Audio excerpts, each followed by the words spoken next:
네, 1학년 친구들 중간고사 첫 시험 보느라 굉장히 수고 많이 하셨습니다. 1학기 중간고사를 분석하고요. 또 앞으로 남은 시험, 이제 딱 첫 단추 끼었으니까 남은 시험 어떻게 준비해야 할까 한번 같이 살펴보도록 하겠습니다. 일단 전체적으로 어떤 느낌을 받았냐면요. 과천외고 스타일로 나왔다. 소위 말해서 좀 기출문제랑 성격이 비슷하게 나왔다. 특이점은 좀 어휘 문제가 좀 대체적으로 다른 때보다는 많이 나온 느낌을 받았어요. 그리고 아니나 다를까 항상 매번 강조했던 외부시, 선택지랑 비교돼서 유사한 대상이나 정서나 태도나 이런 것들 고르라 라는 보기와 선택지 문제 같이 결합되는 문제가 나왔어요.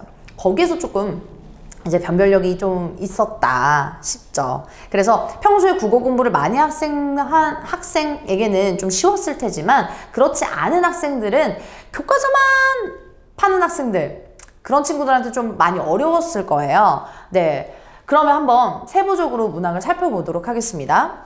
1번부터 6번까지는 우리 슬픔이 기쁨에게라는 시가 이제 문제에 출제되었는데 1번은 시의 내용과 형식을 전체적으로 고르는 기호 고르기 문제였어요. 네, 근데 2번부터가 이제 삶의 자세와 유사한 태도를 고르시오라는 이 외부시가 같이 결합돼서 나왔죠. 그래서 좀 초반부터 외부시랑 결합되는 문제들이 출제가 되는데 첫 시험에 국어 시험이다 보니까 이제 긴장을 많이 한 친구들은 2번에서부터 조금 막힐 수가 있었는데 공부를 조금 더 많이 한 친구들은 선생님 항상 꿀팁 드리잖아요. 항상 슬픔이 기쁨에게 유사한 자세 뭐지? 라고 적어놓고 포용하고 위로하는 자세다, 끌고 가는 자세다 라고 하는 그 삶의 자세 써놓고 유사한 대상 OX로만 골라라 라고 간단하게만 푸셨으면 충분히 풀 수 있는 문제였습니다. 3번 같은 경우는 4번하고 같이 시어 대상, 즉 시어가 어떤 것을 의미하는지 시어 의미에 관한 문제였고요. 5번 같은 경우는 형식, 즉 운율을 형성하는 용소, 그거에 대한 문제였습니다. 6번 같은 경우가 이제 보기와 시가 결합되는데 공통점과 차이점을 물어보고 보기가 정말로 처음 본 시어도 충분히 풀 수 있었던 게 뭐냐면 공통점과 차이점 문제여서 이 슬픔이 기쁨에게의 특징을 골라내실 수 있으면 6번은 충분히 푸실 수 있었던 문제였습니다. 네, 이렇게 해서 슬픔이 기쁨에게는 외부 지문 결합되는 거 2문제, 그 다음에 나머지는 평이한 수준으로 나왔다 생각해 주시면 됩니다. 7번부터 12번까지가 달밤이라는 이제 소설인데요. 7번 같은 경우는 달밤의 기능, 즉 내용을 전체적으로 묻는 문제였고요. 8번 같은 경우는 희곡, 각색한다면 어떤 표정으로 봤냐, 뭐 어떤 목소리로 보냐, 이런 것들에 각색하는 문제인데 사실 성격을 묻는 문제였습니다. 9번 같은 경우가 이제 어휘 문제, 한자 성어. 근데 한자 성어가 좀 어려운 부분이 나온 게 아니라 이 바라보는 자세, 태도에 관한 부분이었어요. 연민이니까 측은지심이 정답이었겠죠. 10번은요. 정말 제가 항상 수업 시간에 강조하는 소설에서는 간접 제시, 직접 제시, 보여주기, 말하기 너무 반복을 많이 했었어요. 아니나 다를까 이제 10번에서 나오게 됩니다. 네, 잘 골랐을 거라고 믿고 11번 같은 경우는 문맥적인 의미예요. 그래서 어휘 문제이긴 하지만 전체적으로 내용을 파악할 수 있냐 없냐에 대한 문제였습니다. 12번 제가 계속 강조했던 게 이 외부시랑 결합되는 부분이랑 이 갈래 특성이에요.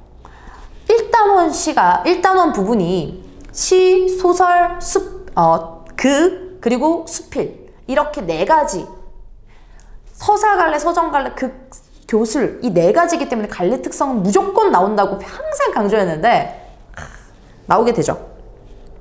그래서 12번도 갈래 특성 문제였습니다. 서정하고 서사를 비교한 문제였고요.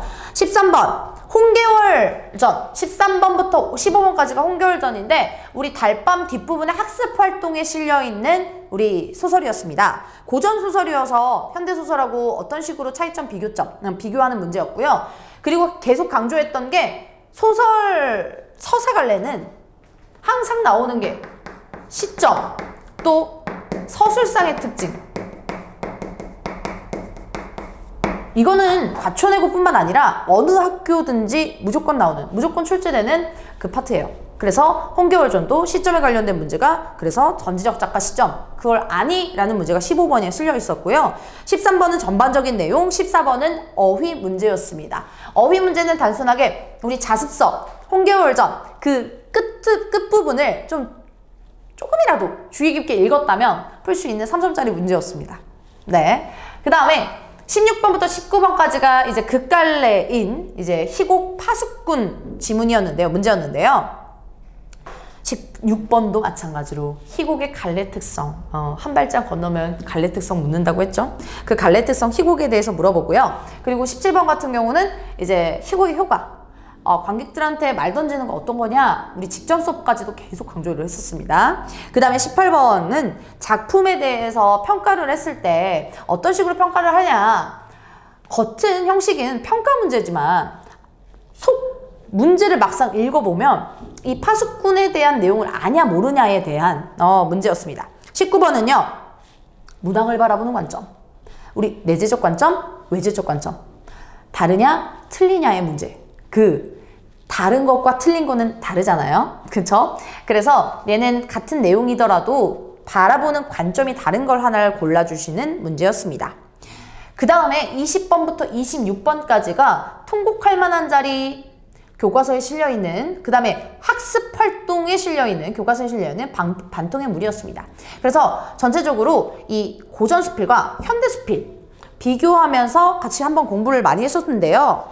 20번도 갈래 특징, 두 개 공통점이 뭐냐, 시대 상관없이 갈래 특징이다, 교술갈래다, 그거 골라주셨으면 됐고요. 21번 같은 경우는 형식, 즉 서술상의 특징이다 보니까, 즉 얘의 교술갈래, 수필 어떤 식으로 이야기 풀어내냐에 대한 부분이었습니다. 그 다음에 22번 같은 경우가 이제 통곡할 만한 자리에서 앞부분에서 시험 문제 무조건 나온다 라고 했던 게 주객전도 의인화였죠. 그 의인화 문제가 외부시와 결합되어서 함께 출제가 되었습니다. 정말 많이 나오죠. 네, 그 다음에 23번이 보기, 즉 외부 지문하고 같이 결합돼서요. 공통점, 차이점 그렇게 나왔습니다. 그래서 사실 23번 같은 경우가 보기 외부 지문 모르는데 공통점, 차이점 어떻게 알지? 여기 자세랑 똑같습니다. 이 보기와 결합된 부분이 전체적으로 그 본문을 잘 아냐 모르냐에 대한 문제로 출제가 되어 있더라고요. 그래서 이 보기 외부 지문이 아니라 이 내가 알고 있는 부분에서 충분히 걸어낼 수 있는 문제였고요. 24번에 어휘 뜻풀이, 25번에 비유적인 표현을 내용 자세하게 표현해주는 있는 부분이었고요. 26번 같은 경우가 나의 유사한 정서, 태도, 또 외부 지문. 계속 지금 왔다 갔다 거리잖아요. 그만큼 너무 이 세 개의 별표 쳐져 있는 유형에서 크게 벗어나질 않아요. 그쵸?